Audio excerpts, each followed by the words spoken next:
বৃষ্টির মাঝে অন্তহারা জীবন, একেবারে টুকটুক করে বৃষ্টি পড়তেছে, তাতে আজকে ঘুরতে একেবারে বড় ধরনের সমস্যা হয়ে গেছে। আমার বাচ্চারাও দিক দিয়ে সবাই ঘোরাঘুরির কোনো শেষ নাই। দেখা যাক কতদূর পর্যন্ত হয়।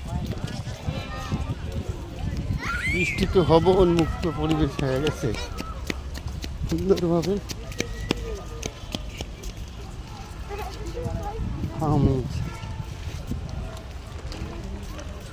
উপযুক্ত সংসার চাষা বয়ে রেখে অনেক কষ্টে নিয়ে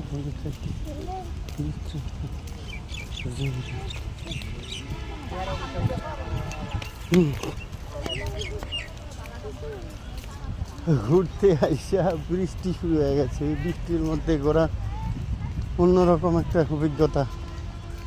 ঝামেলা হয়ে গেল না, বাচ্চারি নিয়ে এলাম বাড়ির থেকে, এত পিচ্ছি আছে।